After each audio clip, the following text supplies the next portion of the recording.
Chapter 13. Disagreeable Meditations. A confidential interview with a faithful servant. Another interview, but not so quite confidential, with a daughter. Martha and Mchl take a pleasant walk together to visit the widow Armstrong. A consultation. It will be easily believed that Sir Matthew rode back to Dowling Lodge in not a very sweetest humour in the world. Bring up a child in the way he should go is an admirable proverb, and certainly it is that when the way is agreeable, he does very rarely depart from the same. Thus it happens that the young gentlemen and ladies, sons and daughters of the Mchlocrats, who pile thousands upon thousands and acres upon acres by the secret mysteries of their wonderful compound of human and divine machinery, do rarely or never take their way into the dwellings that shelter and that hide the suffering of their operatives. Nothing is so distasteful to a truly elegant mill owner as any allusion, domestic or foreign, gossiping or professional, religious or political, to his factory or his factory people, and the gay fatherly phrase, "Don't talk of that, for God's sake, my dear, it smells of the shop," has turned away many innocent eyes from contemplating that, which, had they looked upon it, could have hardly endured so long. To know, therefore, that the wilful, whimsical, rich, and independent Mary Brotherton, while still too young to understand anything whatever of the real nature of trade and our glorious manufactures, to know that she was beginning to thrust herself behind the scenes and do heaven knows what mischief among his devilish people, instead of minding her own business and falling in love with his adorable son, was altogether too much to be borne with patience, and had it not been that the weather was so hot as to make him long for a draught of hock and iced water, a natural instinct would have made him turn aside from his park gates and pursue the by-path which led to his factory, where, as he knew by experience, the sort of temper he was then in could find great relief without any body but the overlookers being in the secret. It was, however, Sir Matthew Dowling reached his home, and the first thing he heard from the man who threw wide its portals was that Mr. Parsons was waiting for him in his study. "Bring me a biscuit and a bottle of Stein and some ice water," said the knight, in the accent of one not born to enter the venerable presence of hunger, thirst, and cold, nor into that heat or vexation either. "What's the matter now, Parsons?" said he, throwing himself into a delicious armchair, and perceiving by one glance at the sour visage before him that something or other had gone wrong. "The mill's not burnt down, I suppose, is it?" "And I'm sure it's not. That would be the worst thing that could happen, Sir Matthew, if it was," replied the confidential servant. "It is well insured, you know, sir, and would bring in a famous sum, as sure as the bank. And that's more, I take it, that we can say of any of our debts."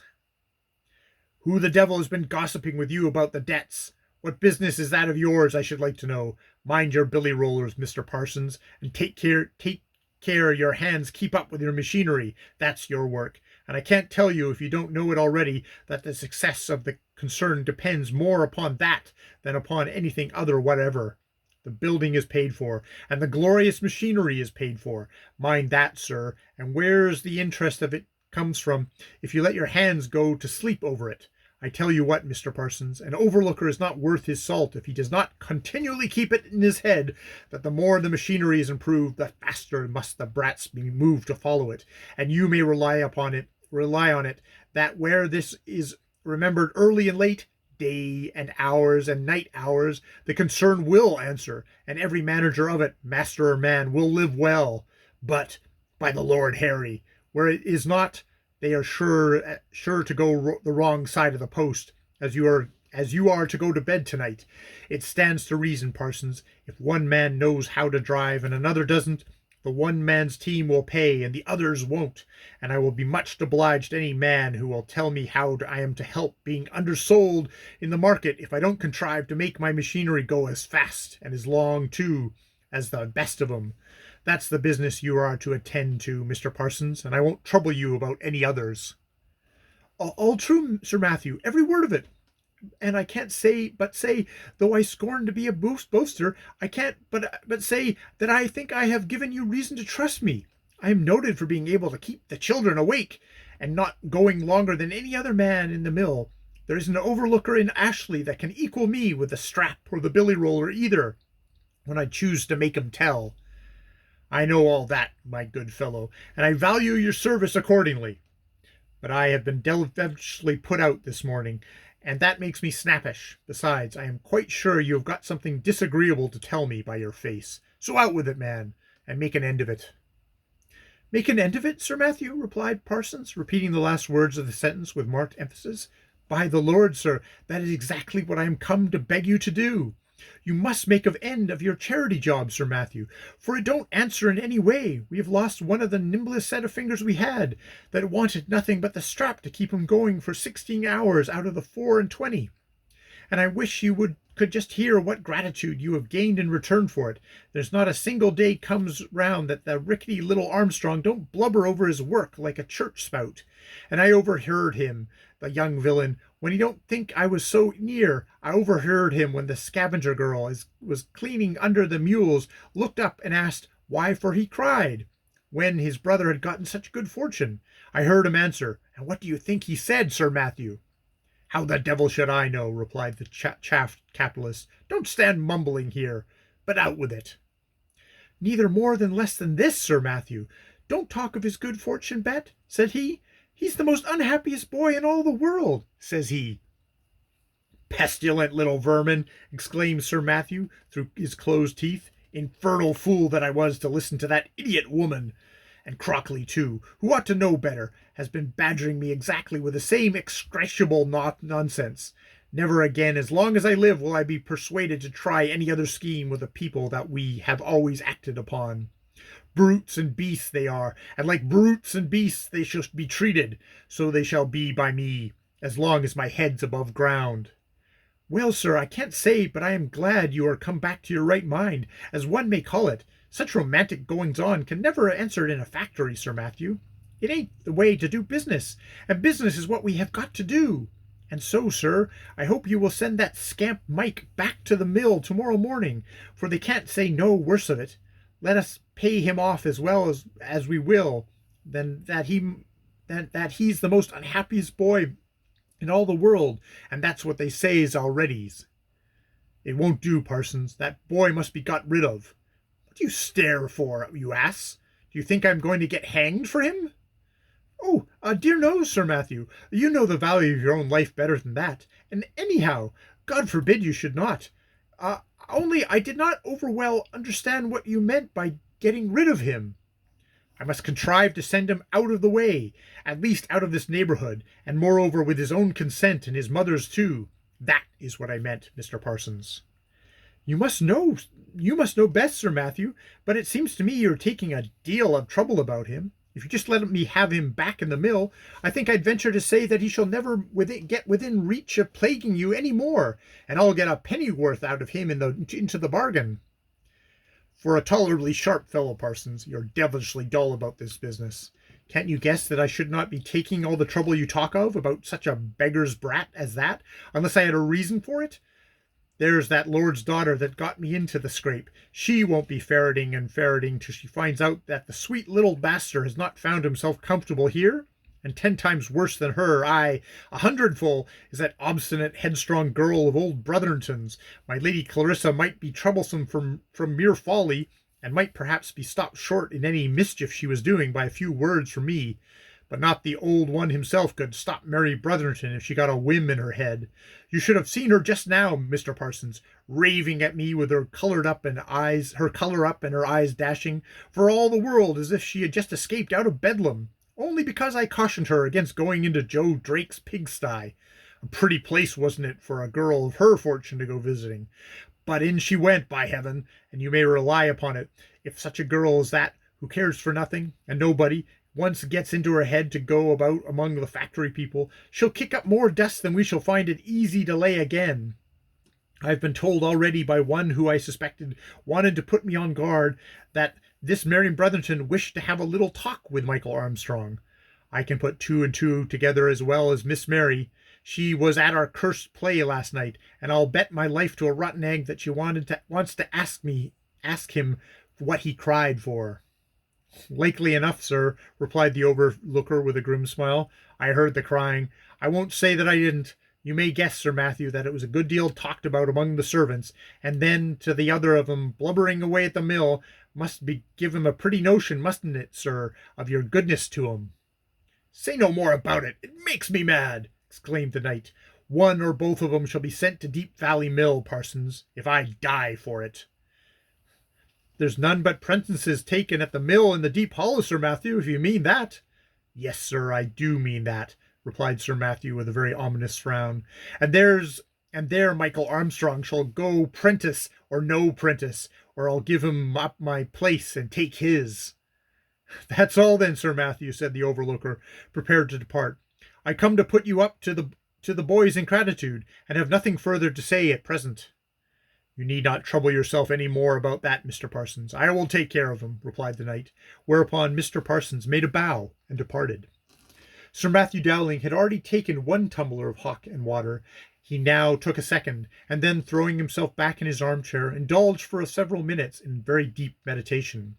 At the end of that time it seemed as if the good Rhine wine had done its office, for suddenly the knight's countenance became animated, the heavy gloom which had rested upon it disappeared, and springing to his feet he rang the bell in a sort of lively jerk, which showed he had some project in hand that he greatly relished. It was the lively Peggy who answered the summons, but though she entered almost out of breath from the eagerness with which she had traversed the passage which led from the kitchen to the study, and though she brought into immediate activity all the glacis of which she was capable, a smiling nod was all she got in return. So eager did Sir Matthew appear to say, Go to Miss Martha, Peggy, as fast as you can, and tell her to come here to me this very minute. Go, my dear, and make haste, there's a good girl. Peggy was disappointed and angry, for she had a great deal to tell Sir Matthew about Mchl Armstrong's ungratefulness, and all that the servants thought and said about it, but the command she had received was too peremptory to be trifled with, and though she very nearly slammed the study door in shutting it, she failed not to deliver her message, which was instantly obeyed with the most dutiful alacrity by Martha. Did you send Peggy for me, Papa? She said in entering. Yes, Martha, I did. How are you today, my dear girl? I have not seen you before this morning. Sit down, love, sit down. I want to talk to you, Martha. I've got something upon my mind that vexes me, and I'm going to open my heart to you about it. Oh, my dear papa, dear papa, returned Martha. I should be so glad if I could be of any use to you. You can, Martha. You can be of great use and comfort to me. In the first place, you must be my father's confessor, and let me confess my faults to you, and I hope you will give me absolution if you can, for I really am very uncomfortable. What can you mean, Papa? Why, my dear, I mean that I have been foolish enough to put myself with a great pet, when I ought not to have done any such thing. It has always got wrong to let temper get the better of me, but in this case it was particularly so. You know the fuss that has been made about this little fellow that I have taken out of the factory. I do assure you, my dear girl, that I really intended to be a very kind friend to him, but I got so provoked at his crying upon the stage last night in that beautiful speech that was written for him, that I cuffed him soundly for it when he came off, and I am sadly afraid that I frightened the poor little fellow so violently that he will never feel comfortable and at his ease with me again. You cannot think how this vexes me. Oh, my dear papa, he will never remember it any more if you will please to forgive him. And Martha's heart bounded with joy as she spoke, to think how completely Miss Brotherton's opinion would be changed, could she but hear her father speak thus amiably of what had passed. No, Martha, no, I cannot bear to see his frightened look. And besides, my dear, I shall never be sure of myself. You know how hasty I am. I should live in perpetual terror lest anything should tempt me to give him a cuff. There are other reasons, too, my dear Martha, which induce me to think that I should be doing the little fellow and his family infinitely more service if I apprenticed him to some good trade that he could ever gain by running around Dowling Lodge. The excellent good sense of this observation struck Martha as very valuable, and she uttered the most cordial approbations of wisdom and goodness from whence it proceeded. I am exceedingly glad you agree with me, my dear child, proceeded Sir Matthew, for I have an idea that you could be very useful in the making the arrangement. Do you happen to know where the little boy's mother lives, my dear Martha? No, papa, but Michael could show me. Then you should have no objection to pay her a visit on this business, my dear? Oh, dear, no, I should like it very much. Very well, my love. Then you shall set out immediately, if you will. Or stay. It would perhaps be better to get you the paper first that they will have to sign. You must remember to tell them, Martha, that I shall undertake to pay all the fees. It certainly is an excellent thing for a poor family like Armstrong's to have a boy prenticed to a good trade. I trust the mother will not refuse her consent from any selfish notion that she may lose the boy's help thereby. It would be really very wicked. You may tell her, my dear, that I shall continue to send her down nice and nourishing food, and that the little Michael shall be taught to write, and well instructed in every way, so that she may be quite easy about him, and he will be sure to send her a letter every now and then. The knight concluded with a smile of kindness that perfectly enchanted his daughter. Oh, my dear, dear papa, she said, how few people there are who know you as well as I do. Let me go and look for Michael's now, papa. Shall I? I should like him to go down to his mother with me, with him. I should like to go down to his mother with him at once and tell her of your great goodness. The papers should be sent afterwards, you know. Very well, dear. Trot away, then. Get your bonnet and parasol, find your little squire, and then come back here to me to receive my last instructions. As soon as the happy-looking Martha had left the room, the bell was again rung, and on this occasion answered by a footman, the lively Peggy choosing to turn herself another way as soon as she heard it. Is Parsons gone? Demanded Sir Matthew of the servant. No, Sir Matthew, he is in the servants' hall, was the reply. Desire him to step here directly. Though the overlooker was enjoying some very comfortable refreshment, he promptly obeyed the summons, and soon as he had again entered the study and shut the door behind him, his master said, Do you know, Parsons, whether the woman Armstrong can read? Yes, sir, I know she can. That's one reason why she is so audacious about the workhouse and everything. There's nothing on earth that does so much mischief among the mill people as making scholars of them, said the man. I know that well enough. Who doesn't? But you may go now. I only wanted to ask you that one question, replied the master. Once more alone, the knight again took to meditation. Profound as was the state of ignorance respecting all things beyond their own wretched dwellings in which the operatives at that time were kept, Sir Matthew had some misgivings to the possibility that the name and fame of Deep Valley Mill might have reached even Hoxley Lane. If it had, then sending to a woman who could read indentures by which her child should become bound to that establishment till the age of 21 was running a risk of more opposition than he wished to encounter.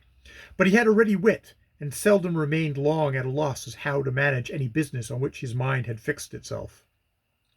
When Martha returned, therefore, he was quite ready with his last instructions. Have you found the little boy, my dear? He said mildly. Yes, papa. He is waiting for me in the hall. Foolish little fellow. I believe he fears that you are very angry with him, and he looks so much alarmed that I would not bring him in.